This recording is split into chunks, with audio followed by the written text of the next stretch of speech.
পাবনার ঈশ্বরদী ও সুজানগর উপজেলায় বিএনপির দুপক্ষের ব্যাপক সংঘর্ষের ঘটনা ঘটেছে। সংঘর্ষে সুজানগরে দুপক্ষের গোলাগুলিতে চায়না খাতুন নামে এক গৃহবধূ গুলিবিদ্ধ হয়ে ঘটনাস্থলেই নিহত হয়েছেন। এ সময় আহত হন কমপক্ষে আরও 10 জন। স্থানীয়রা জানায়, মানিকহাট ইউনিয়নের ভিটপিলা গ্রামের বিএনপি সমর্থক ইসলাম প্রামাণিক গ্রুপ এবং হাটখালী ইউনিয়নের ছাত্রদলের সাবেক সভাপতি রাফিউল ইসলাম রাজা গ্রুপের মধ্যে দীর্ঘদিন ধরে বিরোধ চলছিল। রোববার রাতে তুচ্ছ ঘটনাকে কেন্দ্র করে দুপক্ষের কর্মীদের মধ্যে হাতাহাতি হয়।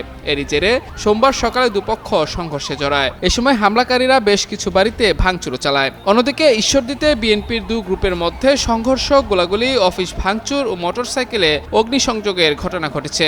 এ ঘটনায় পুলিশ সহ উভয় পক্ষের অন্তত 40 জন আহত হয়েছেন। সোমবার দুপুরে ঈশ্বরদী শহরের রেলগেট এবং পোস্ট অফিস মোড় সহ আশপাশের এলাকায় এই সংঘর্ষের ঘটনা ঘটে। স্থানীয়রা জানায়, আধিপত্য বিস্তারকে কেন্দ্র করে জেলা বিএনপির আহ্বায়ক হাবিবুর রহমান হাবিব এবং উপজেলা স্বেচ্ছাসেবক দলের সাবেক সদস্য সচিব মেহেদী হাসানের কর্মী সমর্থকদের মধ্যে দীর্ঘদিন ধরে বিরোধ চলে আসছিল। এরই ধারাবাহিকতায় নেতাকর্মীদের মারধর, অফিস ভাঙচুর, লুটপাট সহ নানা অভিযোগ এনে দুপক্ষই সোমবার সকালে সংবাদ সম্মেলন করে। পরে দুপক্ষের লোকজন শহরে বিক্ষোভ মিছিল বের করলে এক পর্যায়ে তাদের মধ্যে সংঘর্ষ বাধে। এ সময় পুরো এলাকা রণক্ষেত্রে পরিণত হয়। পুলিশ পরিস্থিতি শান্ত রাখার চেষ্টা করলেও নিয়ন্ত্রণের বাইরে চলে যায়। পরে অতিরিক্ত পুলিশ এবং সেনা সদস্যরা পরিস্থিতি নিয়ন্ত্রণে আনে। ঘটনার পর থেকে শহর জুড়ে থমথমে অবস্থা বিরাজ করছে।